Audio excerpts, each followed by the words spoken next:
فصل 7. بعد از این 4 فرشته را دیدم که در 4 گوشه زمین مستقر شدند و جلوی 4 باد زمین را می گرفتند تا دیگر بادی بر دریا و خشکی و یا هیچ درختی نوزد.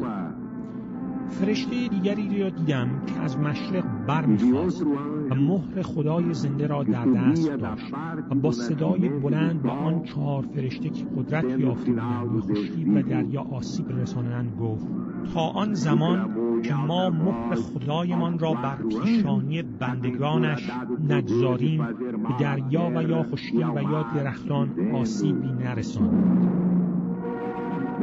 و شنیدم که تعداد کسانی که از همه قبایل بنی اسرائیل نشانه مهر را دریافت داشته بودند 144,000 بودند. 12,000 از قبیله یهودا، 12,000 از قبیله راوبین، 12,000 از قبیله جاد، 12,000 از قبیله اشیر، 12,000 از قبیله نفتالی، 12,000 از قبیله مناسا، 12,000 از قبیله شمعون، 12,000 از قبیله لاوی، 12,000 از قبیله یساکار، 12,000 از قبیله زبولون، 12,000 از قبیله یوسف و 12,000 از قبیله بنیامین.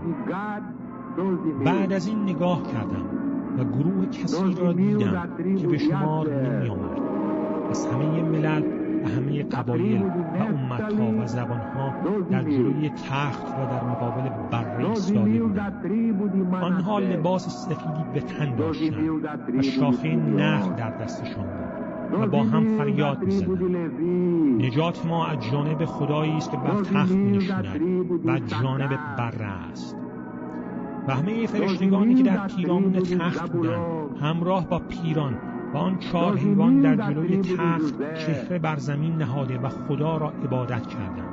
آنها می گفتند: آمین، حمد و جلال و حکمت، سپاس و حرمت، قدرت و قوت از آن خدای ما باد تا به ابد. آمین. آنگاه یک از آن پیران به من خطاب کرده گفت: این مردان سفیدپوش کی هستند و اهل کجایند؟ من پاسخ دادم: ای آقای من، تو باید بدانی. بعد به من گفت: اینها کسانی هستند که از آن عذاب سخت گذشتند، رداهای خود را شسته و در خون بر سفید کردند. به این سبب آنها در برابر تخت خدا هستند و او را شب و روز در معبدش خدمت می‌کنند. و آنان در سایه آن تخت نشین خواهند بود. آنان دیگر احساس گرسنگی یا تشنگی نخواهند کرد. خورشید و یا هیچ گرمای سوزانی با آنها آسیب نخواهد رسانید، زیرا آن بره که در مرکز تخت است شبان آنان خواهد بود و آنان را به چشمه‌های آب حیات هدایت خواهد کرد و خدا همه اشک‌ها را از چشمان آنان پاک خواهد کرد.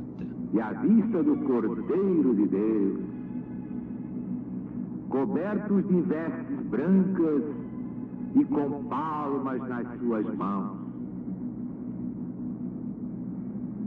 e clamavam em voz alta, dizendo: salvação ao nosso Deus que está sentado no trono e ao divino Cordeiro.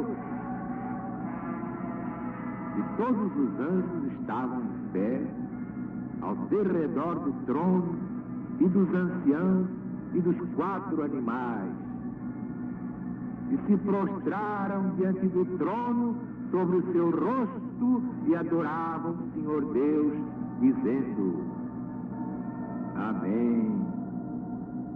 Bênção e claridade, sabedoria e ação de graças e honra e virtude e fortaleza ao nosso Deus pelos séculos dos séculos. Amém. E respondeu um dos anciãos, dizendo: esses que estão cobertos de vestes brancas, quem são e de onde vieram?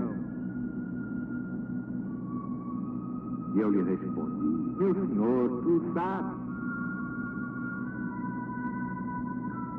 E ele me disse: sim, Estes são os que vieram de uma grande tribulação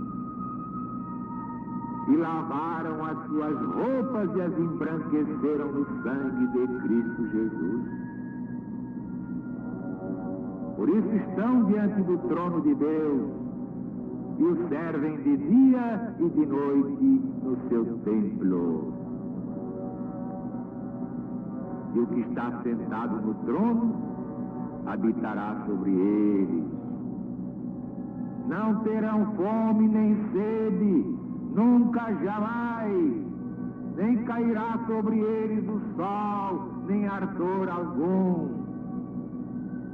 Porque o Cordeiro de Deus, que está no meio do trono, os guardará, os levará às fontes das águas da vida e enxugará todas as lágrimas dos olhos deles.